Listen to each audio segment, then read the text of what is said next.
تو آج میری گفتگو کا جو براہ راست موضوع ہے وہ یہی ہے کہ وہ فتنۃ المسیح الدجال کیا ہے، المسیح الدجال کی شخصیت سے کیا مراد ہے، پھر سورہ کہف کے مضامین کا کیا ربط و تعلق ہے اس فتنہ دجالی کے ساتھ۔ دیکھیے، جہاں تک لفظ دجل کا تعلق ہے، دال جیم لام، قرآن مجید میں اس مادے سے کوئی لفظ استعمال نہیں ہوا۔ عربی زبان کا یہ ایک عام لفظ ہے، اور اس درجے عام ہے کہ ہماری اردو زبان میں بھی یہ عام مستعمل ہوتا، دجل و فریب، دھوکہ دینا، ملمہ سازی، کسی شے کی حقیقت کو چھپا کر اس پر کوئی پردہ ڈال دینا، یہ دجل ہے۔ حدیث میں دو اعتبارات سے دجالوں کا تذکرہ آیا ہے۔ دجل سے دجال، اب یہ فعال کے وزن پر مبالغے کا صیغہ ہے، بہت ہی بڑا دھوکہ یا بہت ہی بڑا دھوکے باز۔ ایک تو حدیث مبارک میں ذکر ہے، اور یہ متفق علیہ روایت ہے، بخاری اور مسلم دونوں میں ہے، بڑی طویل حدیث ہے یہ، جس میں قیامت سے قبل کے کچھ فتنوں کا ذکر ہے، علامات کا ذکر ہے۔ چنانچہ اس حدیث کا کہ جو بخاری اور مسلم دونوں میں ہے، آغاز ہوتا ہے لا تقوم الساعۃ حتی، قیامت اس وقت تک قائم نہیں ہوگی جب تک کہ فلاں فلاں فلاں نشانیاں ظاہر نہ ہو جائیں۔ انہی میں ایک نشانی یہ ہے حتی یبعث دجالون کذابون قریب من 30 کلہم یزعم انہ رسول اللہ، جب تک کہ 30 کے قریب ایسے جھوٹے، فریبی، دغاباز، مکار، دجال ظاہر نہ ہو جائیں کہ جن میں سے ہر ایک کا یہ دعویٰ ہوگا، یہ گمان ہوگا کہ وہ اللہ کا رسول ہے۔ تو یہ 30 کذابون دجالون، یہ اور حدیث میں الفاظ اس نسبت سے بھی آئے ہیں۔ اس حدیث میں ہے کہ حتی یبعث دجالون کذابون قریب من 30 کے قریب، دوسری حدیث میں باقاعدہ 30 کا عدد ہے، 30 کذابون دجالون، جن میں سے ہر شخص جو ہے اس بات کا گمان رکھے گا اپنے بارے میں، دھوکے میں مبتلا ہو جائے گا اور بہت سے لوگوں کو دھوکہ دینے میں کامیاب ہو جائے گا کہ وہ اللہ کے نبی اور رسول ہے۔ تو ان میں سے ایک تو سیرت النبی سے جو بھی تھوڑا بہت بھی واقف ہے اور تاریخ اسلام سے اسے معلوم ہے کہ ایک تو اس قسم کے دجال خود حضور کی اپنی حیات طیبہ کے آخری ایام میں ظاہر ہو گئے تھے، مسیلمہ کذاب وغیرہ، کہ جنہوں نے دعویٰ کر دیا تھا کہ ہم بھی نبی ہیں، رسول ہیں، اور حضور کے انتقال کے بعد اور متعدد کھڑے ہو گئے، تو 5-6 تو در حقیقت وہ دجال جو ہے وہ اسی ہمارے قرن اول میں، جو دور اول ہے ہماری تاریخ کا، اسی میں ظاہر ہو گئے۔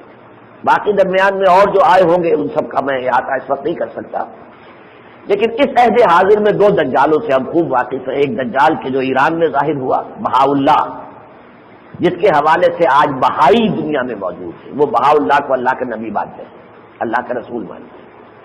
اور دوسرا دجال غلام احمد قادیانی جو پنجاب میں پیدا ہوا اور جس نے نبوت کا دعویٰ کیا، اور آج بہرحال ایک بڑی مضبوط، بڑی منظم جماعت جو ہے وہ قادیانیوں کی دنیا میں موجود ہے، جو اسے نبی اور رسول مانتے ہیں اور بربڑا مانتے ہیں، علن اعلان مانتے ہیں۔ ان کا ایک فرقہ وہ ہے کہ جو اس کو نبی اور رسول نہیں مانتا، جو لاہوری قادیانی کہلاتے ہیں، وہ مجدد مانتے ہیں، لیکن یہ کہ وہ اب اتنے فعال بھی نہیں ہے، اتنے نمایاں بھی نہیں ہے، اب ان کا ذکر بھی کہیں نہیں آتا۔ اصل میں جو قادیانیت ہے وہ اصل قادیانیت ہے جو اب ربوائیت بن گئی ہے، وہ وہی ہے کہ جو بربلا کہتے ہیں۔ چنانچہ سن 74 میں جو تحریک چلی تھی تحفظ ختم نبوت کے سلسلے میں، تو اس وقت بھٹو صاحب نے جو یہ معاملہ کیا تھا کہ نیشنل اسمبلی کا ایک جو ہے گروپ، نمائندہ گروپ، اس کے سامنے کمیٹی بنائی گئی، اس کے سامنے یہ پیش ہوئے، تو وہاں ناصر احمد اب فوت ہو چکا ہے، اس وقت وہ تھا ان کا امیر، تو اس نے اس کمیٹی کے سامنے حاضر ہو کر بربلا کہا کہ ہاں ہم اسے نبی مانتے ہیں، یہ ہمارا دعویٰ ہے اور ہم اس پر قائم ہیں۔ یہی وجہ ہے کہ پھر اس کمیٹی نے بھی فیصلہ کیا کہ دائرہ اسلام سے خارج ہے، اور نیشنل اسمبلی نے بھی اس فیصلے کی تسلیم کی۔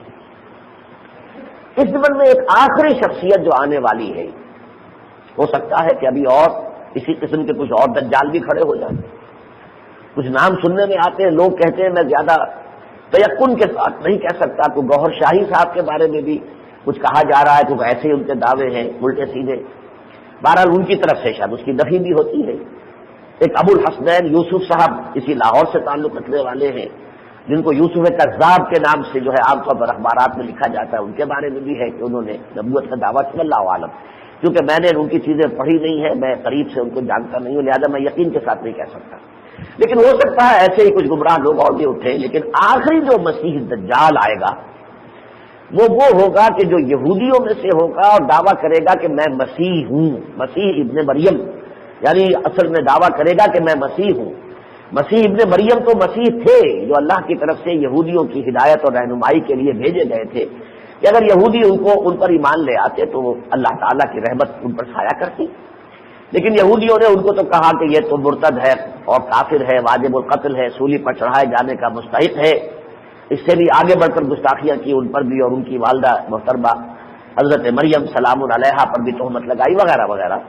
لہذا وہ جو پیشن گوئیاں تھیں ان کے ہاں مسیح کے بارے میں جو پہلے انبیاء اور رسول دیتے آئے تھے، وہ ابھی گویا کہ ان کا مصداق ابھی نہیں آیا ان کے نزدیک، حالانکہ وہ پیشن گوئیاں پوری ہو چکی حضرت مسیح عیسیٰ ابن مریم کی شکل میں، لیکن چونکہ انہیں تو مانا ہی نہیں، لہذا ابھی وہ سیٹ خالی ہے، دی پوزیشن از ویکنٹ، ابھی وہ عہدہ جو ہے ان کے نزدیک ابھی خالی ہے۔ تو یہ جو کتاب الملاحم میں ذکر آتا ہے جب آخری مقابلہ ہوگا مسلمانوں کا یہودیوں سے، تو اس وقت ان کا لیڈر جو ہوگا وہ در حقیقت یہ دعویٰ کر کے اٹھے گا کہ میں ہوں مسیح جس کا کہ تم انتظار کر رہے تھے۔ تو مسیح الدجال وہ بھی ہوگا کہ جو آئے گا جس کی احادیث میں خبر ہے۔ تو ایک تو یہ دجال ہوئے کہ جو نبی کا دعویٰ کریں گے، نبوت کا دعویٰ کریں گے، کرتے رہے ہیں یا کریں گے۔ لیکن ایک دوسرے دجال کا ذکر آتا ہے احادیث میں بہت ہی تفصیل اور شرح و بحث کے ساتھ، یہ دجال اکبر ہے، سب سے بڑا دجال جو ظاہر ہوگا قیامت سے قبل، گویا کہ وہ اہل ایمان کے لیے ان کے ایمان کے امتحان و آزمائش کی ایک بہت ہی سخت جو ہے کڑی بن کر آئے گا، اور وہ دعویٰ کرے گا کہ میں خدا ہوں، مجھے مانو کہ میں خدا ہوں، خدا مانو گے تو میں تمہیں رزق دوں گا ورنہ رزق کے دروازے تم پر بند۔ یہ جو خدائی کا دعویٰ کر کے آئے گا دجال، جس کے بارے میں کہ حدیث میں آتا ہے کہ وہ کانا ہوگا، آور ہوگا، اس کی ایک آنکھ ہوگی، تو یہ ایک اور دجال ہے در حقیقت جس کا کہ احادیث میں بڑی تفصیل سے ذکر ہوا، یعنی باقی دجال ثلاثون کذابون دجالون وہ تو وہ ہوئے کہ جنہوں نے نبوت کا دعویٰ کیا یا کریں گے، اور ایک یہ ہوگا کہ جو خود خدا ہونے کا دعویٰ کرے گا اور اپنی پرستش کا حکم دے گا، اپنے کو سجدہ کروائے گا، اور بے شمار لوگ جو ہے وہ اس کے دعوے کو تسلیم کر کے اسے خدا مان لیں گے، اور بہت سے اہل ایمان بھی اس امتحان میں ناکام ہو جائیں گے اور وہ اس کے فتنے میں مبتلا ہو جائیں گے۔ اس کے بارے میں میں ذرا آپ کو چند احادیث اب پہلے سنا دوں۔ عن انس قال قال رسول اللہ صلی اللہ علیہ وسلم ما من نبی الا قد انذر امته الاعور الكذاب الا انه اعور وان ربكم ليس باعور مكتوب بين عينيه كافارا۔ یہ بخاری اور مسلم کی متفق علیہ روایت ہے۔ میں بارہا آپ سے کہہ چکا ہوں کہ جس حدیث کی صحت روایت پر امام بخاری اور امام مسلم دونوں جمع ہو جائیں، متفق علیہ جو حدیث ہوتی ہے، اب وہ سند کے اعتبار سے اس میں کسی شک و شبہ کی گنجائش نہیں ہوتی، وہ یا کہ سند کے اعتبار سے اس کا پایا، اس کا درجہ تقریباً قرآن مجید کے آس پاس آ جاتا ہے۔ تو حضرت انس کی روایت کے مطابق حضور نے فرمایا کہ ایسا کوئی نبی نہیں گزرا ہے کہ جس نے اس کانے دجال کے فتنے سے اپنی امت کو خبردار نہ کیا۔ اور دیکھو میں تم سے کہہ رہا ہوں وہ ہوگا کانا، اور تمہارا رب کانا نہیں ہے، یعنی اگر وہ دعویٰ کرے گا اور وہ ہوگا کانا تو ایک بندہ مومن کے لیے اسے پہچان لینے کی یہ کافی ہوگا کہ وہ کانا ہوگا، اور ظاہر بات ہے کہ اللہ تعالیٰ کے ساتھ ہمیں ایسی کسی گستاخی کو منسوب بھی نہیں کر سکتے۔ مکتوب بین عینیہ، اس کے دونوں آنکھوں کے درمیان لکھا ہوا ہوگا کافارا، کفر، یعنی کفر اتنا نمایاں ہوگا، اس کی پیشانی کے اوپر چھاپ لگی ہوئی ہوگی کفر کی۔ ایک اور روایت میں الفاظ آتے ہیں کہ وہ جو لکھا ہوگا اس کی پیشانی پر کافارا کفر یقرأہ کل مومن کاتب او غیر کاتب، کہ اس کو پڑھ لے گا ہر مومن، مومن پڑھے گا، کافر نہیں پڑھ سکے گا، اس کی پیشانی پر لکھی ہوئی یہ تحریر کافارا، اسے ہر مومن پڑھ لے گا، اس کی سمجھ میں آ جائے گا کہ یہ وہی ہے، اس کی پیشانی پر لکھا ہوا ہے، خواہ وہ پڑھا ہوا ہوگا خواہ نہیں پڑھا ہوا ہوگا۔ اب اس کے بارے میں وضاحت میں ذرا بعد میں کروں گا، ابھی صرف حدیث کے الفاظ سمجھ لیجئے کہ چاہے وہ مومن پڑھا لکھا ہوگا یا وہ پڑھا لکھا نہیں ہوگا، ان پڑھ ہوگا، تب بھی وہ پڑھ لے گا کہ اس کی پیشانی پر کافارا درج ہے۔ ایسے ہی مسلم شریف میں جو روایت ہے صحیح مسلم میں عن عمران ابن حسین رضی اللہ تعالی عنہ قال سمعت رسول اللہ صلی اللہ علیہ وسلم یقول، حضرت عمران ابن حسین کہتے ہیں کہ میں نے حضور صلی اللہ علیہ وسلم کو فرماتے ہوئے سنا ما بین خلق آدم الی قیام الساعۃ امر اکبر من الدجال، اکبر من الدجال، کہ حضور نے فرمایا آدم کی تخلیق سے لے کر قیامت تک کوئی بڑا فتنہ دجال کے فتنے سے بڑا نہیں ہوگا، یعنی یہ سب سے عظیم ترین فتنہ ہوگا، عظیم ترین آزمائش ہوگی اہل ایمان کے لیے۔ یہ جس دجال کا ان احادیث کے اندر تذکرہ ہو رہا ہے، جو خدائی کا دعوے دار ہوگا، اس کی کچھ علامتیں، اس کی کچھ قوتیں، اس کے کچھ اوصاف، اس کی کچھ صلاحیتوں کا ذکر احادیث میں آیا ہے، جن کا مجموعہ یہ سمجھیے کہ اس کو جو قواعد طبیعیہ ہیں، نیچرل فورسز، اس کے اوپر کوئی ایسا غلبہ حاصل ہو جائے گا کہ یہ قواعد طبیعیہ، یہ نیچرل سورسز جو ہے اور نیچرل فورسز جو ہے وہ اس کے تابع ہو جائے گا، جو کہ آج ہوتا جا رہا ہے ہماری نگاہوں کے سامنے۔ یعنی یہ ساری جو قوتیں ہیں فطرت کے اندر، انسان ان کو ایک ایک کر کے دریافت کر رہا ہے، استعمال کر رہا ہے۔ سب سے پہلے ہم نے یہ سمجھیے کہ آگ کے اندر جو صلاحیت ہے اس کو استعمال کیا، پھر آگ کے ذریعے بھاپ پیدا ہوئی، اس کو دیکھا، اس کو تب تلاش کر لیا، بھاپ کے انجن بن گئے، اسٹیم انجن بن گئے، بجلی ایجاد ہو گئی، اور بجلی جو ہے اس سے جو کچھ ہم نے کیا ہے وہ آپ کو معلوم ہے۔ اب جو ہے انرجی کی وہ ایٹمک انرجی، اب وہ جو انرجی ہے وہ کس طریقے سے انسان نے جو ہے اس کو قابو میں کر لیا ہے، گرفتار کر لیا ہے، اور گرفتار کر کے وہ گویا کہ اس کے پاس ہے وہ جن کہ جب چاہے وہ جن کھول دے اور ایک عظیم تباہی لے آئے۔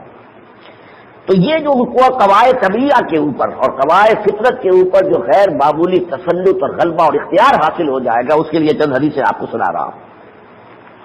ایک تو یہ کہ وہ اتنا تیز رفتار ہوگا، لا تدع قریۃ الا حبطها فی 40 لیلہ، مسلم شریف کی روایت ہے، روئے ارضی پر کوئی بستی نہیں بچے گی مگر یہ کہ وہ طواف کر لے گا پوری زمین کا 40 دن کے اندر اندر۔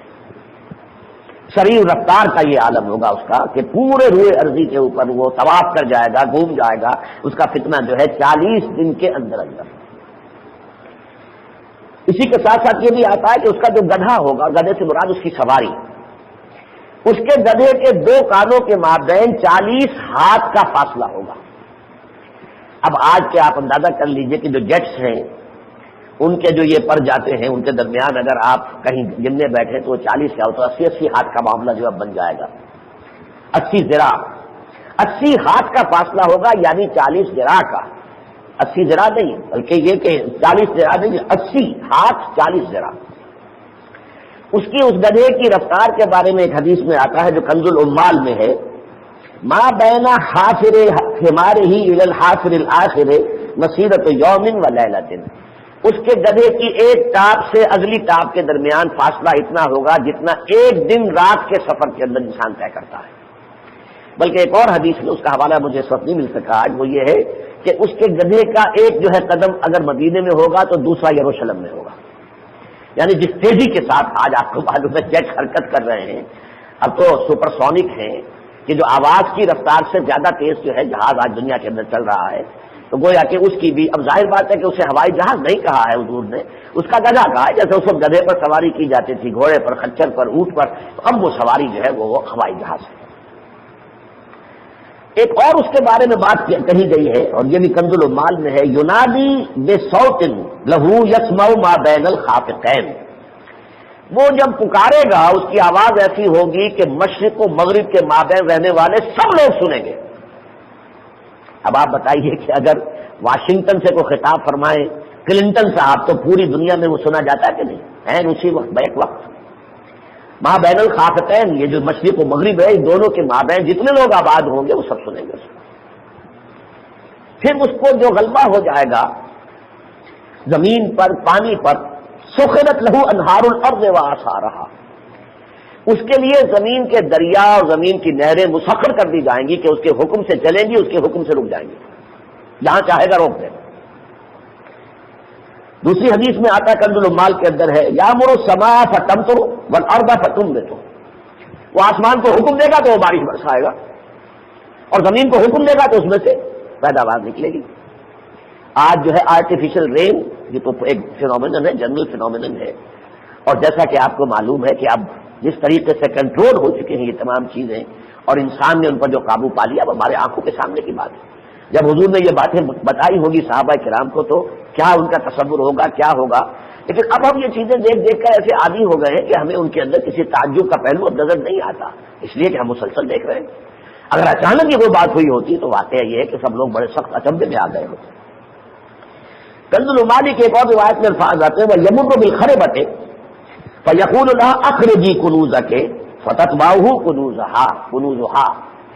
وہ کسی بالکل ویران علاقے پر سے گزرے گا دجال اور کہے گا اس کا حکم نکال اپنے خزانے، تیرے اندر جو بھی نباتات بقی ہے نکال باہر کر. اور یہ کہ زمین اس کا حکم مانے گی اور اس کے خزانے اس کے نباتات نکل کر اور اس کی پیروی کریں گے، اس کے حکم کو مانیں گے. اس کی نشان اگر دیکھنی ہو تو اسرائیل میں جا کر دیکھ لیجئے کیسے کیسے صحراؤں کو انہوں نے سبزہ زار بنا دیا ہے. اگر آپ ابو ظبی گئے ہو تو وہاں کا آپ نے نقشہ دیکھا ہوگا کہ کس طریقے سے معلوم ہوتا ہے کہ یہاں تو بس درخت لگے ہوئے ہیں اور سبزہ ہے اور سب کچھ ہے. سعودی عرب کے اندر بڑی بڑی فارمز بن رہے ہیں بڑے پیمانے پر، جہاں کسی چیز کا کسی شے کے اگنے اور پیدا ہونے کا کوئی امکان نہیں. پچھلے دنوں تو خبر آئی تھی کہ سعودی عرب جو ہے ویٹ ایکسپورٹ کرے گا. یہ اس کی صورتحال بن چکی ہے، اس لیے کہ وہاں پر وہ آرٹیفیشل رین کا معاملہ اور پھر آرٹیفیشل اریگیشن کا معاملہ. چنانچہ اگر آپ جدے سے آ رہے ہو ریاض کی طرف تو ہوائی جہاز میں بیٹھے ہوئے نیچے نظر آئیں گے بڑے بڑے گول دائرے، وہ بڑے بڑے اصل میں فارم ہیں. کیونکہ آج کل جو وہ آرٹیفیشل اریگیشن ہے اس کا نقشہ یہ ہوتا ہے کہ ایک لمبی سی وہ چلی جاتی ہے، ایک یہ سمجھیے کہ راڈ، اس کے اندر سے پانی، اس میں سوراخ ہے اور اس میں سے وہ پانی برستا ہے اور وہ راڈ چکر لگاتی ہے. فرض کیجئے کہ وہ 200 گز کا ایک یہ ہے ریڈیس ہے تو اب وہ راڈ چکر لگا رہی ہے، وہ جو پائپ ہے چکر لگا رہا ہے اور اس میں سے وہ پانی چوٹا وغیرہ بارش ہو رہی ہے. تو چونکہ وہ ایک گول دائرے میں وہ جو ہے پائپ حرکت کرتی ہے لہذا وہ آپ کو معلوم ہوگا کہ نیچے بڑے بڑے گول دائرے کھینچے ہوئے. وہ گول دائرے کیا ہیں؟ وہ در حقیقت فارم ہے جو اب سعودی عرب کے نجد کے علاقے میں جہاں سرے سے کسی شے کے پیدا ہونے کا کوئی امکان ہی نہیں تھا، صحرائے نجد، اس میں آپ کو نظر آئیں گے. اس کے علاوہ حضور نے فرمایا کہ علاج معالجے کی اتنی ترقی ہو جائے گی کہ الاکمہ والابرص، یہ الفاظ آتے ہیں خاص طور پر حضرت مسیح علیہ السلام کے معجزات کے ضمن میں. حضرت مسیح علیہ السلام جو مادر ذات جو اندھا ہوتا تھا اس کو بھی بینائی ان کے کہنے سے، ہاتھ پھیرنے سے اس کی آنکھ میں آ جاتی تھی بصارت، اور کوڑھی کو شفا ہو جاتی تھی صرف ہاتھ پھیرنے سے. یہی فرمایا کہ یہ دجال کے اندر بھی صلاحیت ہو جائے گی کہ وہ ان کو اکمہ اور ابرص اس دونوں کو صحیح کر دے گا. یحیی الموتیٰ، مردوں کو بھی زندہ کر دے گا. آج جو ہے کلوننگ بہت قریب چلی گئی ہے اور اللہ یہ اس کا خیال کیا جا رہا ہے کہ کسی کی لاش میں سے ایک سیل نکال کر اگر اس کی کلوننگ کی جائے گی تو جیسے وہ ڈالی بنا لی گئی ہے وہ جو ایک بھیڑ، اسی طریقے سے وہ انسان جو ہے اس کا ایک گویا کہ بالکل مصنع انسان جو ہے وہ بن کر تیار ہو جائے گا. اور ہیومن کلوننگ کے بہت قریب پہنچ چکے ہیں لوگ، بلکہ بعض تو کہتے ہیں بعض جگہوں پر وہ کامیاب ہو چکے ہیں لیکن ابھی اسے خفیہ رکھا جا رہا ہے. یہ بھی آتا ہے کہ وہ دجال ایک شخص کو آری کے ساتھ یا آرے کے ساتھ چیر کر 2 حصوں میں بانٹ دے گا، پھر وہ سیدھے گا اور زندہ کر دے گا. سرجری ہماری اس مقام تک پہنچ چکی ہے. اگر انسان کے اس درمیانی دھڑ کو فریز کر دیا جائے، پھر کاٹ کے 2 حصے کر دیے جائیں، پھر ان کو سی دیا جائے، مختلف جو بھی اس کے ٹیشوز ہیں اس میں وہ سرجری اس انتہا کو پہنچ چکی ہے. کٹا ہوا ہاتھ جو ہوتے تھے، اب کٹا ہوا ہاتھ جو ہے اس کے کتنے عضلات ہیں، کتنی اس میں وینز چل رہی ہیں، کتنی آرٹریز ہیں، کتنی نروز ہیں، لیکن یہ کہ ان سب کو سی کر وہ جوڑ کر وہ ہاتھ صحیح ہو جاتا. یہاں تک تو عام ہو رہا ہے، لیکن یہ کہ یہ حضور نے فرمایا کہ وہ ایک انسان کو آرے کے ساتھ چیر کر 2 حصوں میں تقسیم کرے گا اور پھر سی کر اور اسے ایک زندہ چلتا پھرتا انسان بنا دے گا. ایک اور جو وہ کرشمہ دکھائے گا وہ یہ کہ مردوں سے بھی مکالمہ کرا دے گا کہ دیکھو مجھے مانتے ہو یا نہیں خدا، میں تمہارے باپ کو زندہ کر کے لے آتا ہوں، وہ تم سے بات کر لے گا آ کر. اگر وہ تم سے کہہ دے گا تو مانو گے کہ نہیں کہ میں تمہارا خدا ہوں.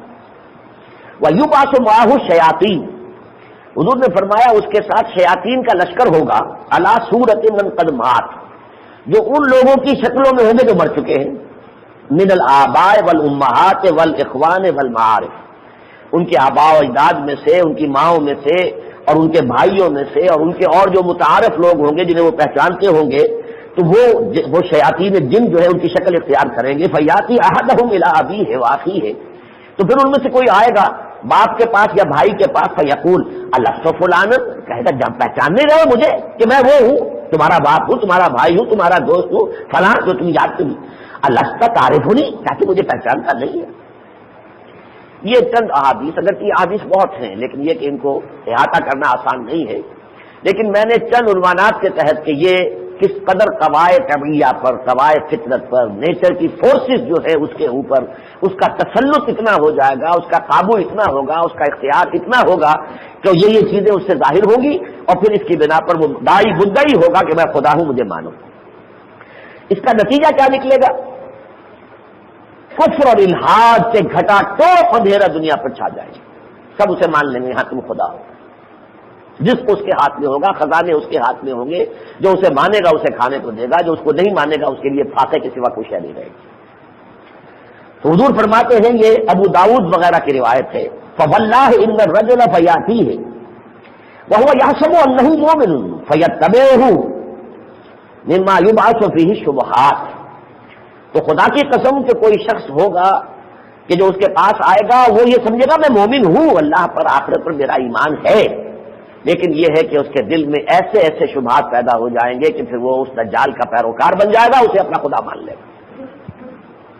اور یہ حدیث میں آپ کو دونوں جمعوں میں سنا چکا ہوں، آخر من یخرج الیہ النساء، سب سے آخر میں جو اس کی پیروی کے لیے گھروں سے باہر آ جائیں گی وہ خواتین ہوں گی، عورتیں ہوں گی۔ یعنی یہ فتنہ دجالی جو ہے اس کا کلائمیکس جو ہوگا وہ عورتوں کی آزادی، ویمنز لبریشن، عورتوں کی آزادی۔ آخر من یخرج الیہ النساء حتی ان الرجل لیرجع الی امہ وابنتہ واختہ وعمتہ فیوثقها رباطا، یہاں تک کیفیت یہ ہو جائے گی کہ ایک بندہ مومن جو ہے وہ جائے گا اپنے گھر کی طرف لوٹے گا اور اپنی ماں کو، اپنی بہن کو، اپنی بیٹی کو، اپنی پھوپھی کو رسیوں سے جکڑے گا کہ وہ کہیں نکل کر اور اس جو ہے دجال کی پیروی میں باہر نہ نکل جائے۔ اس سلسلے کی آخری حدیث سنیے، عن ربيع بن خراش قال انطلقت مع ابي مسعود الانصاري الى حذيفه بن اليمان رضي الله عنه فقال له مسعود حدثني ما سمعت من رسول الله صلى الله عليه وسلم في الدجال۔ یہ ربیع بن خراش کہتے ہیں کہ میں ابو مسعود انصاری کے ساتھ گیا حضرت حذیفہ ابن الیمان رضی اللہ تعالیٰ عنہ کی خدمت میں۔ یہ حذیفہ ابن الیمان وہی ہیں جو صاحب سر النبی ہیں، جن کو کہ حضور نے کچھ منافقوں کے نام بتا دیے تھے کہ فلاں فلاں فلاں لوگ منافق ہیں، کہہ دیا تھا کہ یہ اس کو راز رکھنا، کسی اور کو بتانا نہیں۔ تو صحابہ میں مشہور ہو گئے تھے وہ صاحب سر النبی حضرت حذیفہ۔ تو وہ کہتے ہیں کہ میں نے ان سے کہا، فقال له ابو مسعود انصاری نے ان سے کہا حدثنی ما سمعت من رسول اللہ صلی اللہ علیہ وسلم فی الدجال، کہ اے حضرت حذیفہ رضی اللہ تعالی عنہ مجھے بتائیے آپ نے کیا کچھ باتیں سنی تھی دجال کے بارے میں حضور سے۔ قال ان الدجال یخرج، انہوں نے فرمایا کہ دجال نکلے گا، وان معه ماء ونار، ماء ونار، اس کے ساتھ پانی بھی ہوگا اور آگ بھی ہوگی۔ فاما الذی یراہ الناس ماء فنار، تو وہ چیز جسے لوگ پانی سمجھیں گے وہ آگ ہوگی حقیقت میں، تحرق جو جلا دے گی۔ واما الذی یراہ الناس نارا فماء بارد عذب، اور وہ چیز جو لوگوں کو آگ نظر آئے گی وہ ٹھنڈا پانی ہوگا بہت میٹھا۔ فمن ادرکہ منکم فلیقع فی الذی یراہ نارا، تو تم میں سے جس شخص کا بھی سابقہ اس دجال کے ساتھ پیش آئے تو اسے ادھر جانا چاہیے جو اصل میں آگ نظر آ رہی ہے۔ فإنہ ماء عذب طیب، کہ وہ پانی ہوگا ٹھنڈا میٹھا۔ فقال ابو مسعود وانا قد سمعتہ، حضرت ابو مسعود انصاری نے فرمایا میں پہلے بھی یہ حدیث سن چکا ہوں، یعنی اے حضرت حذیفہ آپ نے جو حدیث سنائی ہے یہ میں پہلے بھی سن چکا ہوں۔ یہ ہے گویا کہ دجل کی انتہا۔ دجل کیا ہے؟ جیسا کہ میں کہہ چکا ہوں، فریب، دھوکہ، ملمہ۔ جو اس کائنات کے اصل حقائق ہیں ان پر دجل و فریب کا پردہ پڑ جائے گا۔ کائنات کی حقیقت الحقائق، اصل حقیقت ذات باری تعالی، خالق کائنات، مالک کائنات، رازق کائنات، بدیع السماوات والارض، مالک الملک، ملک السماوات والارض، اللہ ہے۔ لیکن اللہ کو لوگ بھول جائیں گے اور اس دنیا، یہ مادہ، یہ دنیاوی زندگی، یہ حیات دنیاوی، یہ جو مادی اسباب و وسائل ہے صرف انہی کے چکر میں ہوگی۔ انسان کی اصل حقیقت روح ہے، جس کی وجہ سے یہ حیوانوں سے ممیز ہوا۔ فَإِذَا سَوَّيْتُهُ وَنَفَخْتُ فِيهِ مِن رُوحِي فَقَعُوا لَهُ سَاجِدِينَ، دو مرتبہ قرآن میں الفاظ آئے کہ اللہ تعالیٰ نے فرشتوں سے کہہ دیا تھا کہ جب میں اس آدم کی تخلیق مکمل کر لوں اور اس کی ناک پلک سوار دوں، نوک پلک، تو پھر اور اپنی روح میں سے پھونک دوں اس میں، تو پھر گر پڑنا اس کے سامنے سجدے میں۔ فَسَجَدَ الْمَلَائِكَةُ كُلُّهُمْ أَجْمَعُونَ، لیکن اس روح کو لوگ بھول جائیں گے. روح کے اوپر ملمہ بدن کا آ جائے گا. بدن کی تزئین بھی ہے، آرائش بھی ہے، اس کو اچھی طریقے سے دیکھ بھال بھی ہے، اعلیٰ سے اعلیٰ خوشبودار صابنوں سے اس کو دھویا بھی جا رہا ہے، اعلیٰ سے اعلیٰ سینٹ سے جو ہے اس کو معطر کیا جا رہا ہے. اس کے لیے غذائیں ہیں، یہ سکن کا ٹونک ہے اور یہ ہیئر ٹونک ہے اور یہ فلاں کا ٹونک ہے. یہ ساری چیزیں جو ہے، ساری دلچسپی، ساری توجہ وہ اس جسم سے رہ جائے گی، روح سے نگاہ بالکل ہو جائے گی. اسی طرح اصل زندگی آخرت کی زندگی ہے. وَإِنَّ دَارَ الْآخِرَةَ لَهِيَ الْحَيَوَانُ لَوْ كَانُوا يَعْلَمُونَ. اصل زندگی تو آخرت کی زندگی، ابدی زندگی ہے. اصل زندگی وہ ہے، کاش کہ انہیں معلوم ہوتا. لیکن لوگ آخرت کو مانیں گے بھی تو بھول جائیں گے. ان کا ہدف اور مقصود اور مطلوب آخرت نہیں ہوگی بلکہ دنیا ہو جائے گی. دنیا ہی کے لیے بھاگ دوڑ، دنیا ہی کے لیے جو بھی کچھ سوچ بچار غور و فکر جو بھی انسان کو ہے وہ سب دنیا کے لیے. صبح سے لے کر شام تک دنیا، اور رات کو بھی سوچ اگر ہے، غور و فکر ہے تو وہ سارا کا سارا دنیا کے لیے ہے. آخرت کے لیے کوئی سوچ، کوئی فکر، کوئی جو ہے تشویش کسی طرح کی انسان خود بھول جائے. یہ ہے 3 پردے. میں نے 1967 میں وہ مضمون لکھا تھا، اسلام کی نشت ثانیہ کرنے کا اصل کام، جو ہماری انجمن خدام القرآن کا بھی یوں سمجھیے کہ وہ اساسی مینیفیسٹو بنا، پھر انجمن کے تحت اکیڈمیاں قائم ہوئی وغیرہ. تو یہ پوری قرآنی تحریک جو میں نے شروع کی تھی، تو 2 کتاب تو اس کا آغاز ہوا تھا، اسلام کی نشت ثانیہ کرنے کا اصل کام اور مسلمانوں پر قرآن مجید کے حقوق. ایک جو ہے فلسفیانہ انداز کی شے ہے، اس دنیا میں اس وقت کون سی تہذیب ہے، اس تہذیب کے اجزاء ترکیبی کیا ہیں. یہ ہے اسلام کی نشت ثانیہ کرنے کا اصل کام. اس میں یہی بات ہے جہاں سے میں نے شروع کیا تھا کہ آج کہنے کو تو بہت سے فلسفے ہیں، بہت سے ازم ہیں، لاجیکل پازیٹیوزم ہے، میٹیریلزم ہے، پریگمیٹزم ہے، اور نہ معلوم کتنے ہیں، سائنٹزم ہے اور ایگزسٹینشلزم. لیکن ان سب ازموں کا ایک ہی خلاصہ ہے کہ اصل اہم شے کائنات ہے. خدا نہیں ہے یا نہیں ہوگا چھوڑو اس کو. اصل مسئلہ دنیا تو ہے نا، کائنات تو ہے. اللہ ہے یا نہیں ہے یہ تو چلو ڈسپیوٹیبل ہے کہ ہے بھی کہ نہیں ہے، کس نے دیکھا. لیکن یہ کہ کائنات تو ہے نا، ٹھوس کائنات ہے، تمہارے سامنے ہے. اس کا نفع بھی سالڈ، اس کا نقصان بھی فوراً حاضر. اسی طرح بھائی روح کسی شے کا نام ہے یا نہیں ہے، چھوڑو اس بحث کو، پتہ نہیں ہے کہ نہیں ہے تو کیسی ہے، کسی نے دیکھی ہے؟ یہ جسم تو ہے نا، اس کے بارے میں تو کسی شک و شبے کی گنجائش نہیں، اس کی فکر کرو.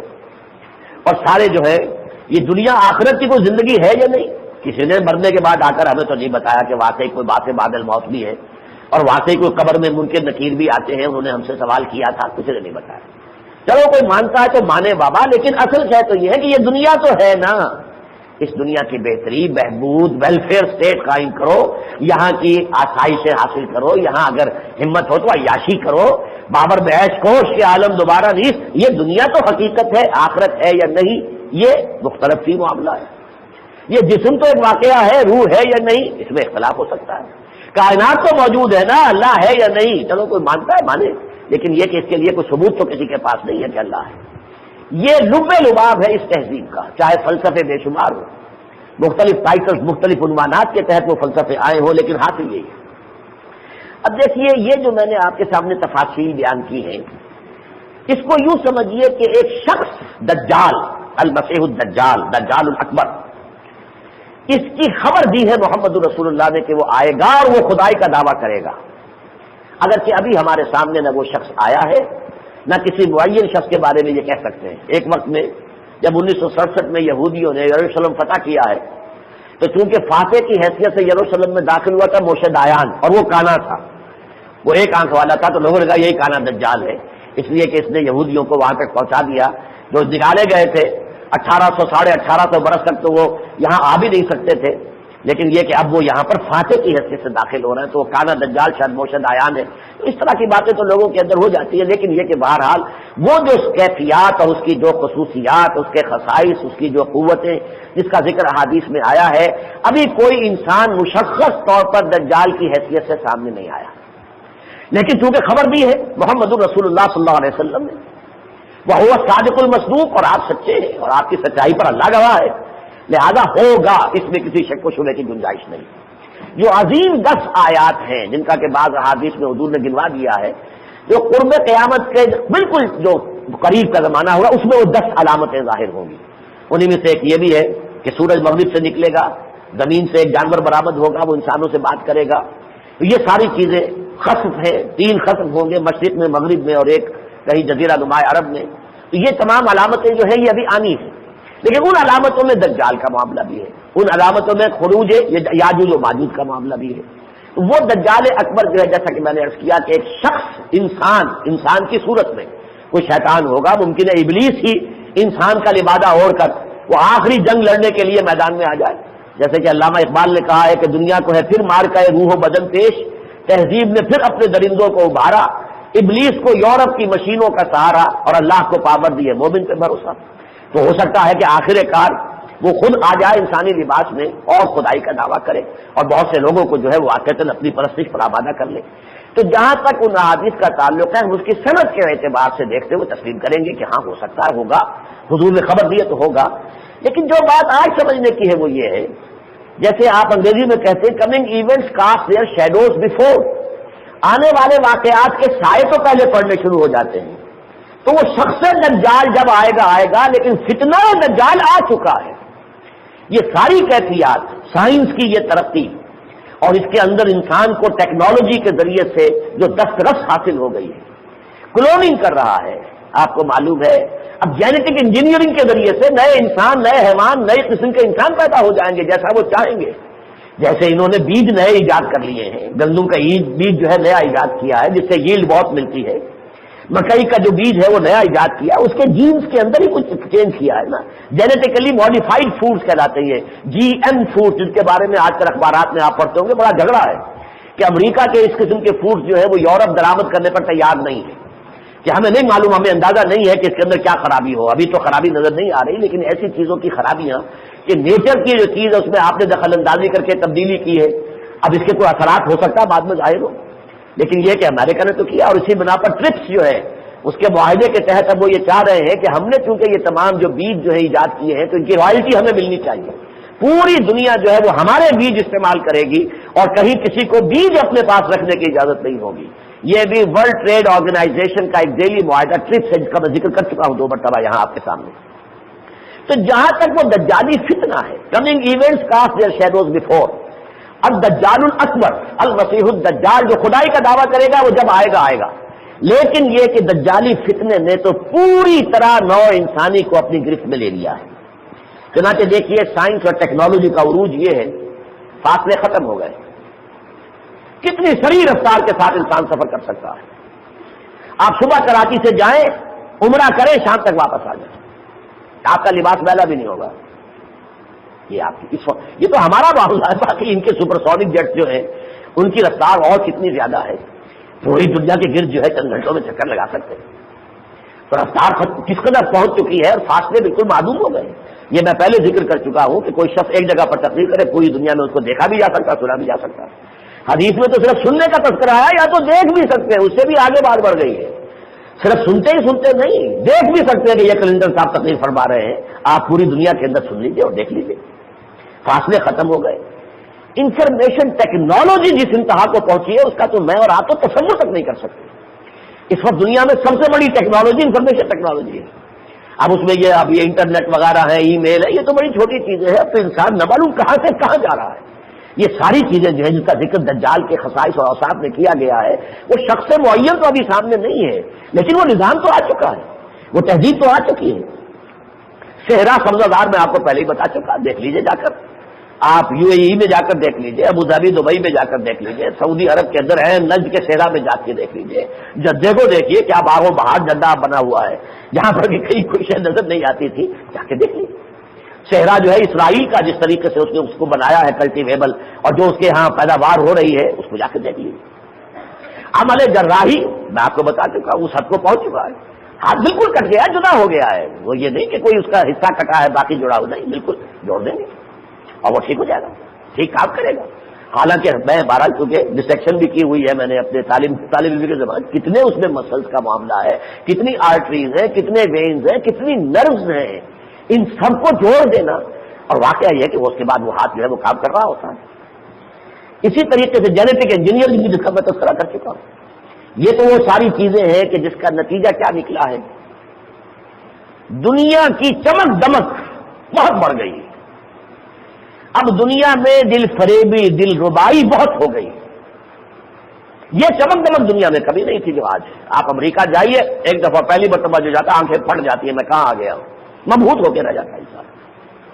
جیسی کچھ چمک دمک ہے یہاں کی زندگی کے اندر. وہ جو علامہ اقبال کہتے ہیں کہ نظر کو خیرہ کرتی ہے چمک تہذیب حاضر کی، یہ سنائی مگر جھوٹے نگوں کی ریزہ کاری ہے. تو یہ تو اقبال کی نگاہ ہے نا جو دیکھ سکتی ہے کہ یہ جھوٹے نگ ہیں. باقی عام آدمی کو تو سچے جگمگ جگمگ جگمگ کرتے ہوئے جو رنگ نظر آتے ہیں. انگریزی میں بھی علامہ اقبال نے اس کو کہا the dazzling exterior of the present western civilisation. اس کا جو خارجی نظر ہے وہ تو ڈیزلنگ ہے، انسان کو نگاہوں کو چکا چوند کر دینے والا ہے. اتنی اس کی زیبائش اور آرائش، یہ لفظ ذرا نوٹ کر لیجیے اچھی طرح، کیونکہ اسی سے سورہ کہف کے ساتھ اس کا تعلق جو ہے وہ آپ کو سمجھ میں آئے گا. اور نمبر 2 یہ کہ اس کے نتیجے میں آج یہ آپ اپنے گریبان میں جھانک لیجئے. آپ تو اچھے بھلے مذہبی لوگ ہیں، اس شدید گرمی میں آپ آئے ہیں، اس شدید گرمی اور حبس میں آپ یہاں بیٹھے ہوئے میری بات سن رہے ہیں. خود اپنے دلوں میں جھانک کر دیکھ لیجئے کہ مطلوب اور مقصود دنیا کے سوا کوئی شے ہے؟ لا مقصود الا اللہ، لا مطلوب الا اللہ، لا محبوب الا اللہ. ایمان کا تقاضا تو یہ ہے، مطلوب اور مقصود اور محبوب اللہ کے سوا کوئی شے نہ رہے. بتائیے کتنے ہیں ہم میں سے جو پورے اترتے ہیں؟ عام آدمیوں کو چھوڑ دیجئے، انسانوں کی عظیم اکثریت وہ تو ہے ہی دنیا ہی دنیا، صبح سے شام، شام سے صبح. سوچ ہے تو اس کی، غور ہے تو اس پر، کوئی پلاننگ ہو رہی ہے تو اس کی ہے، گفتگو ہے تو اس کے بارے میں ہے، ٹیبل ٹاک ہے تو اس کے بارے میں ہے. کوئی نئی چیز آ گئی ہے بازار میں، میں لے آیا ہوں، تم بھی لے آؤ. حج پر گئے ہوتے تو اسی چکر میں ہوتے ہیں کہ یہاں اب وہاں سے وہاں مارکیٹ سے وہ چیز مل رہی ہے، یہاں سے یہ مل رہا ہے. وہ حج اپنی جگہ پر ہے، باقی ساری دلچسپی جو ہوتی ہے وہ خرید و فروخت کی ہوتی ہے. یہ صورتحال بالفعل اصل میں یہ ہے دجل، یہ ہے فریب. حقائق کو چھپا دیا ہے. اللہ چھپ گیا، کائنات سامنے آ گئی. روح چھپ گئی، بدن سامنے آ گیا. حیات اخروی غائب، صرف حیات دنیاوی ہے جو مطلوب و مقصود بن کر رہ گئی. یہ ہے وہ دجل در حقیقت. پھر اس سے آگے بڑھ کر اس کی جو دوسری ڈائمنشن ہے، یہ تو صرف ٹیکنالوجی اور اس کے حوالے سے دنیا میں جو چمک دمک بڑھ گئی ہے اس کا میں نے ذکر کیا ہے. لیکن جس طرح اب ایک نظام بننے کی طرف دنیا جا رہی ہے، اب یہ یک قطبی دنیا تو بن ہی چکی، یونیپولر ورلڈ، لیکن نیو ورلڈ آرڈر، پورے گلوب کے اوپر ایک شکنجا، ایک نظام. پھر ورلڈ ٹریڈ آرگنائزیشن، پوری دنیا کی صنعت و حرفت اور تجارت ایک سینٹر سے کنٹرول ہوگی. کوئی حدود و قیود نہیں، آپ کوئی نہیں امپورٹ ڈیوٹیز لگا سکتے ہیں، کوئی نہیں ایکسپورٹ ڈیوٹیز ہوں گی، سب اوپن مارکیٹ ہوگی، ملٹی نیشنل کا راج ہوگا. باقی سب جو ہے ختم ہو جائیں گے، یا انہی کے کارندے بن جائیں، ان کے ایجنٹ بن جائیں، ان کے ملازم بن جائیں، بس خود کوئی کاروبار دنیا میں نہیں رہے. یہاں تک کہ زراعت، بیج، ظاہر بات ہے زراعت کی اصل شے بیج ہے، بیج ان کے کنٹرول میں ہوگا. کسی اور کے گھر سے اگر بیج رکھا ہوا مل گیا کہ پچھلے سال کی گندم کی اس میں سے کچھ بیج اس نے بچا کے رکھ لیا، اس کے اوپر مقدمہ بن جائے گا، قانون کے خلاف ہوگا. اور جو قوم اس کو نہیں مانے گی اس پر سینکشن لگ جائیں گے. اب تو سینکشن سے بڑا تو سمجھیے کہ ہتھیار ہی اور کوئی نہیں، دل میں تارے نظر آ جاتے ہیں. سینکشن ہی کا خوف ہے جس کی وجہ سے لوگ جو ہیں وہ ان کی غلامی جو ہے اس کے قلاجے کو گردن میں ڈالے ہوئے ہیں. پھر ویمن لب، عورتوں کی آزادی، لبریشن آف ویمن، جس کو کہا تھا آخر من یخرج الیہ النساء، یہ گویا کہ اس فتنہ دجال کا کلائمیکس ہے. اور اس کا کلائمیکس آ رہا ہے اگلے ہی مہینے 5 تاریخ سے، جون سے 9 تاریخ تک، جو ویمن 2000 کے نام سے جو اجلاس ہو رہا ہے نیو یارک کے اندر. اور اب یہ اجلاس ویسے نہیں ہو رہا ہے، یہ یونائٹڈ نیشنز آرگنائزیشن کی جنرل اسمبلی کا اسپیشل سیشن ہوگا. اس کے لیے میں آپ کو بتا چکا ہوں، اور میں ندائے خلافت میں ہم شائع بھی کر چکے ہیں کہ اس کا جو ڈاکومنٹ تیار ہوا ہے، جو پریپریٹری ڈاکومنٹ ہے، اس میں کیا کیا دکھاتا ہے. عصمت و عفت کا اور شرم اور حیا کا جنازہ نکالنا، اور یہ خاندانی نظام جو ہے اس کی جڑیں کھود کر ختم کر دینا، یہ اس کا یہ گویا کہ اس دجالی فتنے کا کلائمیکس ہے جس کی طرف نوع انسانی اب بڑی تیزی سے جائے گی. اور اگر یونائٹڈ نیشن کے تحت فیصلے ہو جاتے ہیں، پھر اگر آپ رکاوٹ ڈالیں گے تو آپ کے خلاف سینکشن ہوں گے. اس لیے کہ حکومت تو اب یونائٹڈ نیشن کی ہے دنیا میں، اور وہ لانڈی ہے امریکہ کی، اور امریکہ چاکر ہے، ملازم ہے یہودیوں کا، زائونسٹ کا. یہ ہے اصل میں ہائرارکی. ابلیس لعین وہ غیر مرئی ہے، اس کے ایجنٹ یہود زائونسٹ، اس کے اعلی کار امریکہ اور ویسٹ، خاص طور پر اینگلو سیکسن پروٹیسٹنٹس، امریکہ اور برطانیہ اور فرانس، یہ 3 صفحے اول میں. باقی یہ کہ پورے عالم عیسائیت جو ہے وہ اس کے اعلی کار بن چکی ہے. اور اس کا جو ہے اعلی کار یونائٹڈ نیشنز، کہنے کو وہاں بیٹھے ہوئے ہیں اور لوگ بھی، لیکن اختیار تو ان کے ہاتھ میں ہے. اس کا فیصلہ ہو گیا تو اگر نہیں چلو گے اس کے مطابق سینکشن لگ جائیں گے۔ اب یہ مسئلہ جو ہے جب وہ دجال ظاہر ہوگا اور دجالی فتنے کی وہ شکل پیدا ہو جائے گی کہ جس کا کہ میں احادیث میں آپ کے سامنے تذکرہ کر چکا ہوں، اس وقت تو اس کے لیے کوئی اجتماعی تیاری وہ تو ایک ہی ہے، صحیح اسلام کا نظام دنیا میں کسی جگہ قائم کیجیے، وہی ہے جو مقابلہ کر سکے۔ اور پاکستان ہم نے اسی کے لیے بنایا تھا، لیکن یہ کہ 52.5 سال تو ہو چکے، ادھر کوئی پیش رفت نہیں ہوئی۔ اب ہم دوراہے پر کھڑے ہیں، جیسا کہ میں تقریر کر چکا ہوں 31 مارچ سے جو میں نے تقریر یہیں پر کی تھی، اور اس کے لیے پھر تقریریں اور جگہوں پر بھی کی ہیں، اس کی ویڈیو بھی ہے، آڈیو بھی ہے، کہ پاکستان ایک دوراہے پر آ گیا ہے، یا ایمان اور اسلام کی طرف بڑھے، بالفعل بڑھے، اور یا یہ ہے کہ پھر کفر کی طرف دجالی فتنے کا وہ اعلی کار بن کر اور مغرب اور IMF اور ورلڈ بینک اور امریکہ اور یونائٹڈ نیشنز کا وہ جو ہے غلام بن کر رہ گا۔ اب یہ فیصلہ ہمیں کرنا ہوگا، یا چنا کن یا چنے۔ البتہ انفرادی سطح پر چونکہ آخری جب یہ مرحلہ آئے گا تو ہر شخص کے ایمان کا یہ امتحان ہوگا، کتنا یقین آپ کو اللہ کی ذات پر ہے، کتنی کچھ آپ اس کے لیے بھوک برداشت کر سکتے ہیں، کتنا کچھ اس کے لیے فاقہ اور فقر برداشت کر سکتے ہیں، کتنا کچھ اللہ کے لیے تکلیف اور مشکل اور مصیبت برداشت کر سکتے ہیں۔ وَلَنَبْلُوَنَّكُمْ بِشَيْءٍ مِّنَ الْخَوْفِ وَالْجُوعِ وَنَقْصٍ مِّنَ الْأَمْوَالِ وَالْأَنفُسِ وَالثَّمَرَاتِ، جب دجال کے ہاتھ میں یہ ساری چیزیں آ جائیں گی، تسلط مکمل ہو جائے گا، تو اہل ایمان پھر جس امتحان سے زلزلوا زلزالا شدیدا جو کہا گیا سورہ احزاب میں، پھر یہ کہ ہر صاحب ایمان جو ہے جھنجھوڑ دیا جائے گا، پتہ چل جائے گا کون کتنے پانی میں۔ اس فتنے کا سد باب ہے جو سورہ کہف میں ہے، چنانچہ پہلے میں وہ آپ کو حدیث سنا دوں۔ انفرادی طور پر اس فتنے کے مقابلے میں ڈٹ کر کھڑے ہونے کی اگر نیت و ارادہ ہے تو اس کے لیے سورہ کہف کے دامن میں آنا ہوگا۔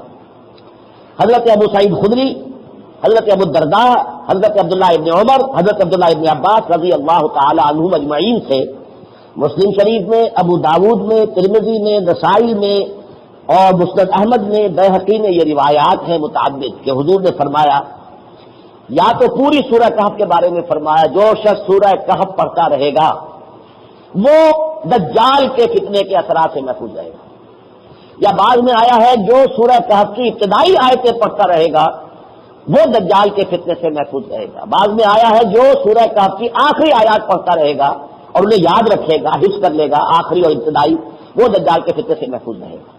یہ میں نے آپ کو بتا دیا، مسلم شریف، ابو داؤد، ترمذی، نسائی، مسند احمد اور بیہقی، ان سب میں ان عاظم صحابہ سے یہ روایات ہیں۔ ایک روایت جو ہے مولانا محمد منظور نعمانی صاحب لائے ہیں معارف الحدیث میں، یہ بیہقی کی ہے رحمہ اللہ، عن ابی سعید الخدری رضی اللہ عنہ ان النبی صلی اللہ علیہ وسلم قال من قرأ سورۃ الکہف فی یوم الجمعۃ اضاء له النور ما بین الجمعتین، جو شخص جمعے کو روز سورہ کہف کی تلاوت کرے گا اس کے لیے ایک نور روشن ہو جائے گا جو پورا ہفتہ جو آنے والا ہے اس جمعے اور اگلے جمعے تک کے درمیان اس کا وہ نور اس کی رہنمائی کرے گا۔ یہ ہے سورہ کہف کا اجرو احادیث نبویہ تعلق کہ جو اس فتنہ دجال کے ساتھ ہے۔ اب ذرا ان آیات کو دیکھیے، سورہ کہف کے شروع میں ایک تو ایک بہت بڑی جنگ کا یہ جو ہے خبر دی گئی ہے۔ الحمدللہ، اب صرف وقت اتنا ہی ہے کہ میں ترجمہ ہی کر سکوں گا ان آیات کا۔ الحمدللہ الذی انزل علی عبدہ الکتاب ولم یجعل لہ عوجا، کل حمد، کل شکر، کل سپاس، کل تعریف اس اللہ کے لیے ہے جس نے اپنے بندے محمد پر صلی اللہ علیہ وسلم یہ الکتاب، یہ القرآن، الفرقان نازل فرمایا، ولم یجعل لہ عوجا، اس میں کہیں کوئی کجی نہیں رکھی، بالکل سیدھا، کتاب مبین، سلیس عربی زبان میں، قیما، بالکل سیدھا، لینذر باسا شدیدا، تاکہ وہ خبردار کر دے بہت بڑی جنگ سے، من لدنہ، جو خاص اللہ کی طرف سے آئے گی۔ یہ ہے وہ خبر جس کا میں ذکر کرتا رہا ہوں احادیث میں، الملحمۃ العظمی، عظیم ترین جنگ جس کی کہ احادیث میں خبر دی گئی ہے، گویا کہ اس کا ذکر یہاں بعض مترجمین نے یہاں پر بعض کا ترجمہ عذاب کر دیا ہے، بعض کہتے ہیں سختی، کوئی بھی چیز جو طبیعت کو ناگوار ہو، اصل مفہوم یہی ہے، لیکن قرآن مجید میں باسا کا لفظ جب جمع میں آتا ہے پھر تو اس میں ہر طرح کی سختی آ جاتی، بھوک ہے، فقر و فاقہ ہے، تکلیف ہے، لیکن الباس جب آتا ہے وحین الباس والصابرین فی الباساء والضراء وحین الباس، الباس جب آئے گا تو یہ جنگ کے معنی میں آتا ہے۔ جنگ ظاہر بات ہے کہ بہت ناگوار گزرنے والی شے ہے، جان کا خطرہ ہوتا ہے، زخم لگتے ہیں، ہاتھ کٹ گیا، ٹانگ کٹ گئی، تو ایک بہت بڑی جنگ، لیکن میں اب اس تفصیل میں نہیں جا سکتا کہ یہ الملحمۃ العظمی جس کی خبر دی گئی ہے حدیث میں، کتاب الملاحم پورا باب ہے، اس کو پڑھیے۔ وَيُبَشِّرُ الْمُؤْمِنِينَ، اور ساتھ ہی یہ قرآن جو ہے بشارت دیتا ہے اہل ایمان کو، الذین یعملون الصالحات، کہ جو نیک عمل کرتے رہیں گے، ان لہم اجرا حسنا، ان کے لیے بہت اچھا اجر ہے، ماکثین فیہ ابدا، جس میں وہ ہمیشہ ہمیشہ رہیں گے۔ اللہم ربنا اجعلنا منہم، جو بھی اس فتنہ دجال سے بچ جائیں، جو اس کائنات کی بجائے اصل حقیقت اللہ کی ذات کو سمجھیں، جو اس جسم کی بجائے اپنی اصل حقیقت اپنی روح کو سمجھیں، جو اس دنیا کی زندگی کی بجائے اصل زندگی آخرت کی زندگی سمجھے، وہ ہے کہ جو در حقیقت اس فتنہ دجال سے بچے ہوئے ہوں گے۔ وَيُنذِرَ الَّذِينَ قَالُوا اتَّخَذَ اللَّهُ وَلَدًا، اور خاص طور پر خبردار کر دے یہ کتاب ان لوگوں کو جنہوں نے یہ کہا ہے کہ اللہ نے کسی کو اپنا بیٹا بنایا۔ یہاں خاص اشارہ ہو رہا ہے عیسائیت کی طرف۔ اس وقت پوری دنیا میں آپ کو معلوم ہے سب سے بڑی تعداد جو ہے نوع انسانی کی وہ عیسائیت کے ماننے والے ہیں۔ اب ان میں فرقے ہیں، پروٹسٹنٹس ہیں اور کیتھولکس ہیں، اور یہ جو آپ کو آرتھوڈاکس چرچ ہے، یہ گریک آرتھوڈاکس چرچ ہے، اور یہ رشین آرتھوڈاکس چرچ ہے، یہ سربین آرتھوڈاکس چرچ ہے، وغیرہ وغیرہ، ایسٹرن آرتھوڈاکس چرچز، لیکن سب اس پر متفق ہیں کہ حضرت مسیح اللہ کے بیٹے ہیں، اور بیٹے بھی استعارے اور محاورے کے طور پر سلبی بیٹا، جیسے ہمارا بیٹا سلبی ہوتا ہے، ہمارے نطفے سے پیدا ہوتا ہے، اسی طریقے سے سلبی بیٹا ہے اللہ کا۔ یہ سب سے بڑا اور سب سے گھناؤنا اور سب سے عریاں شرک ہے جو تاریخ انسانی میں ہوا ہے، اور آج دنیا کی عظیم ترین آبادی جو ہے وہ اس مذہب کی پیروکار ہے، اور یہی مذہب ہے کہ جس نے پاپائیت کا نظام قائم کیا، جس کے رد عمل میں انسان مذہب سے دور ہو گیا۔ یہ میں تفصیل سے آپ کو بیان کر چکا ہوں اپنی تقریروں میں کہ یہ مذہب کے خلاف رد عمل جو یورپ میں پیدا ہوا، اور پھر جب رینائسنس اور تحریک احیاء مذہب اور تحریک اصلاح مذہب یہ تحریکیں چلی ہیں، تو دشمنی ان کے اندر کوٹ کوٹ کر بھری ہوئی ہے مذہب اور مذہبی معاملات سے۔ اسی کا نتیجہ یہ دجالی فتنہ ہے۔ یک چشمی میں اس کو اس لیے کہتا ہوں کہ اللہ نے دو آنکھیں دی تھی، ایک آنکھ یہ کہ انسان اپنے عقل سے کام لے، اپنی آنکھ سے دیکھے، کان سے سنے، ان السمع والبصر والفؤاد کل اولئک کان عنہ مسئولا، اور دوسری آنکھ دل کی دی تھی۔ یہاں وحی کا نزول ہوتا ہے اور وحی کی تصدیق کرتی ہے تو بندہ مومن کی روح کرتی ہے کہ ہاں یہ ٹھیک ہے، وہ بھی گویا کہ تیرے ضمیر پہ جب تک نہ ہو نزول کتاب، گرا کشا ہے نہ راضی نہ صاحب کشاف۔ انہوں نے ایک آنکھ بند کر دی، دل کی آنکھ بند، ایک آنکھ چوپٹ کھل گئی۔ آج ٹیکنالوجی، سائنس کی ترقی آسمان سے باتیں کر رہی ہے، یہ یک چشمی تہذیب ہے۔ وہ دجال ہوگا، اس کی ایک آنکھ ہوگی، وہ کانا ہوگا، لفظ آور آیا ہے لہذا وہ تو ہوگا ویسا، لیکن اس کے جو آثار ہیں جو اس وقت ہمارے سامنے ہیں، coming events past air shadows before کے حوالے سے، وہ بھی یک چشمی تہذیب ہے۔ مادہ، مادی تعلیم، مادی علوم، مادہ پرستی، اور باقی وحی اور آسمانی ہدایت اور اللہ کی شریعت سے بے نیاز۔ کبرت کلمۃ تخرج من افواہہم، بہت بری گستاخی، بڑی گستاخی کی بات ہے جو ان کے منہوں سے نکل رہی ہے۔ ان یقولون الا کذبا، یہ نہیں کہہ رہے مگر جھوٹ، کوئی اللہ کا بیٹا نہیں، بیٹی نہیں۔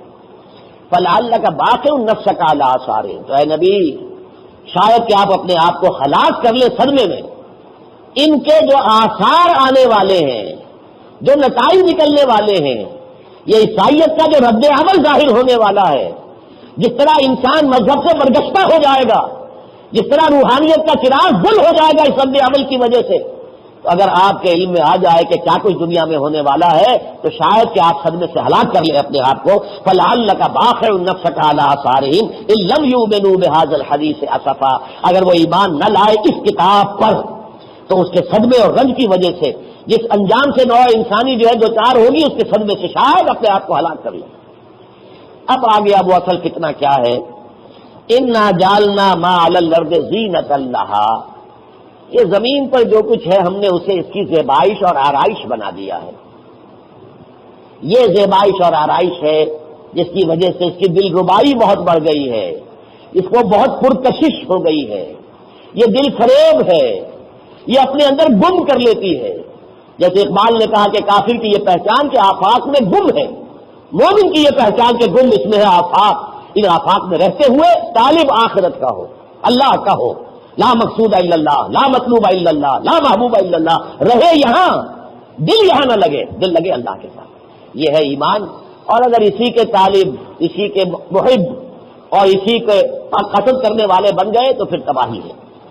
انا جعلنا ما علی الارض زینۃ لہا لنبلوہم ایہم احسن عملا، تاکہ ہم انہیں آزمائیں کہ ان میں سے کون ہیں اچھے عمل کرنے والے۔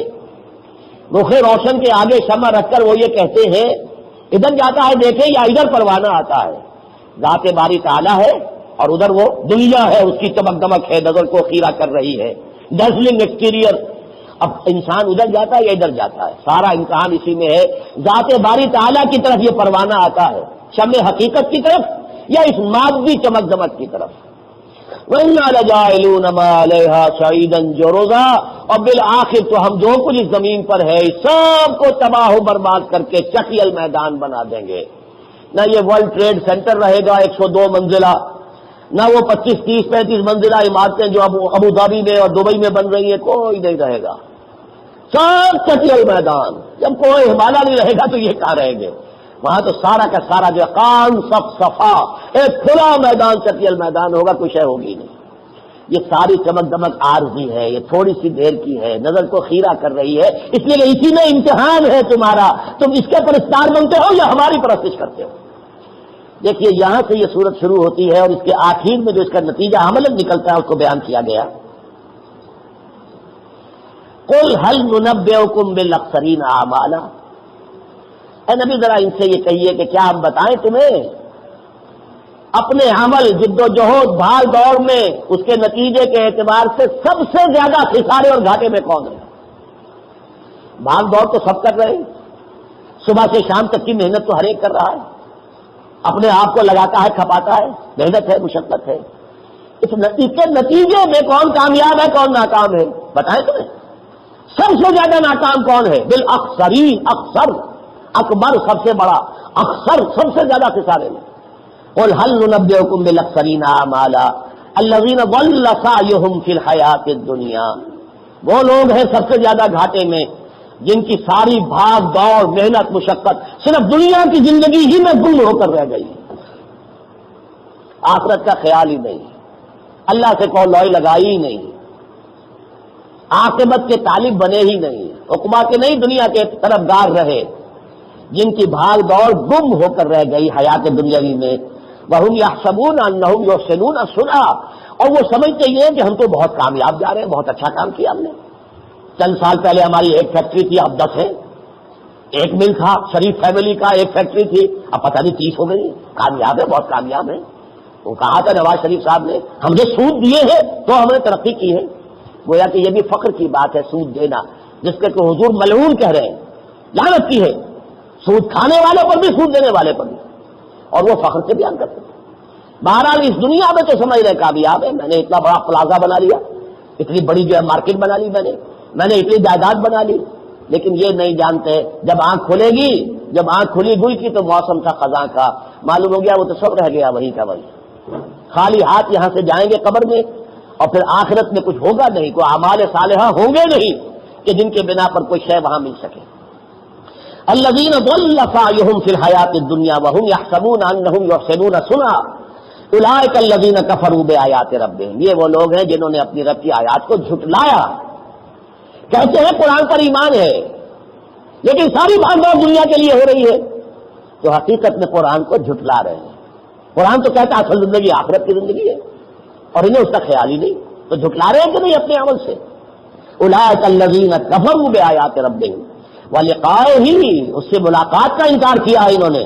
فحبطت اعمالہم، تو ان کے تمام اعمال اکارت ہو گئے. کوئی نیکی، کوئی نمازیں، کوئی روزے، کوئی کسی غریب کو کھانا کھلا دینا، یہ جو ان کو لیے کچھ تھوڑا سا سہارا ہے کہ ہم نے کوئی نیکیاں بھی کمائی ہیں، یہ سب حبط ہو جائیں گے، ان کی کوئی حیثیت نہیں ہوگی. اگر اصل مقصود دنیا رہی ہے تمہاری تو ان نیکیوں کی کوئی حقیقت نہیں. حبطت اعمالہم فلا نقیم لہم یوم القیامۃ وزنا، قیامت کے دن ہم ان کا کوئی تول نہیں ٹھہرائیں گے، کوئی مول ان کا نہیں ہوگا، کوئی بدل ان کے اعمال میں نہیں ہوگا. ذالک جزاؤہم جہنم بما کفروا، یہ وہ لوگ ہوں گے کہ جن کا بدلہ ہوگا جہنم ان کے کفر کی پاداش میں.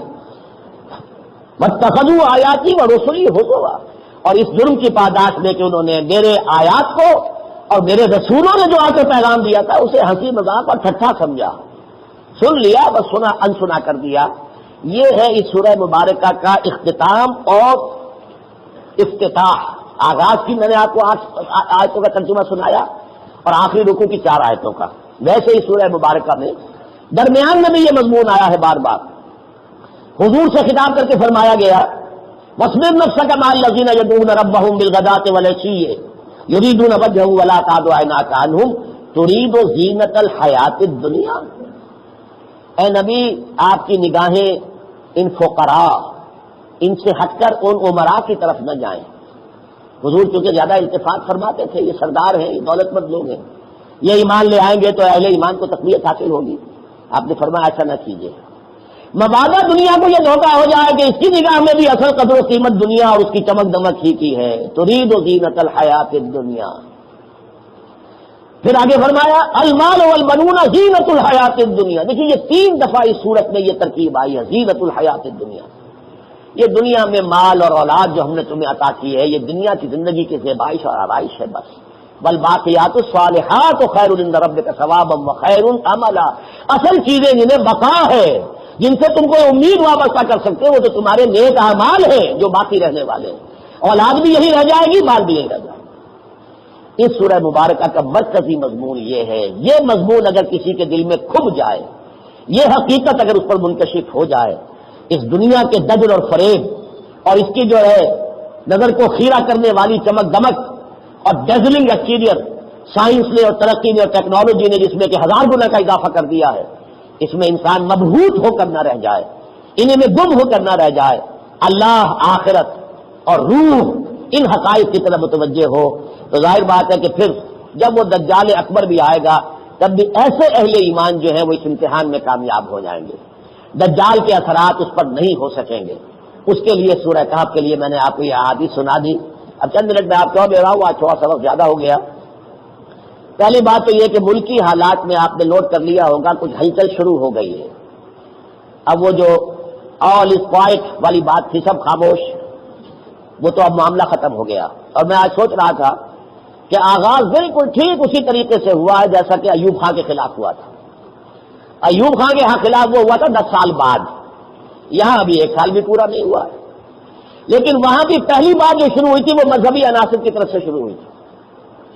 عید کے چاند کا جھگڑا اٹھا تھا، سرکاری اعلان کو لوگوں نے نہیں مانا تھا، اپنی عید منائی تھی جس پہ علماء کی گرفتاری بھی ہوئی اور ان کی پکڑ دھکڑ ہوئی، یاد ہوگا. اور جس کو یاد ہے سن 68 کی عید الفطر.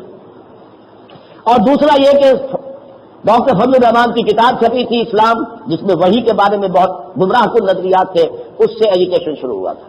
یہ سن 68 کا ایجوکیشن تھا جو پھر ایوب خان کو لے گیا اور پھر وہ یحییٰ خان کا ماشاءاللہ آیا اور پھر جو حوادث ہوئے پاکستان کے ساتھ اس کو نوٹ کر لیجیے. بالکل وہی صورت آ گئی ہے سامنے. مذہبی عناصر، ایک ٹکراؤ ہو گیا ہے، کئی 100 آدمی گرفتار ہو گئے ہیں، بہت سے زخمی ہوئے ہیں، پولیس والے بھی زخمی ہوئے ہیں. اور اس میں معاملہ ظاہر بات ہے کہ وہ خالص دینی ہے کہ یہ توہین رسالت کا قانون جو ہے اس کو ذرا بھی ہاتھ لگاؤ گے.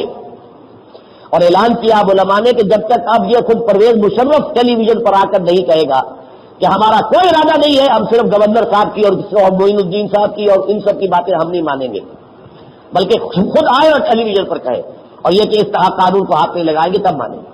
ابھی 19 تاریخ تو دور ہے، 11 تاریخ کا جو ہڑتال کا معاملہ تھا اس میں تو کچھ اختلاف بھی ہو گیا تھا. کچھ لوگوں نے جو ہے اس میں کہہ دیا تھا کہ اب ہمیں کوئی ضرورت محسوس نہیں ہوتی. مولانا نیازی صاحب تو جو ہے اپنے نہایت چہیتے جو ہیں ان کے جو انجینئر سلیم اللہ خان صاحب ان کے چہیتے ساتھی ہیں، ان کی اب جو ہے وہ شو کاز نوٹس ان کو جو جاری کیا جا رہا ہے کہ تم نے کیسے بیان دے دیا تھا کہ یہ جلوس نہیں نکلے گا. بہرحال ایک بات تو یہ ہے کہ یہ معاملہ جو ہے اب کچھ گرما گرمی کی طرف آ رہا ہے.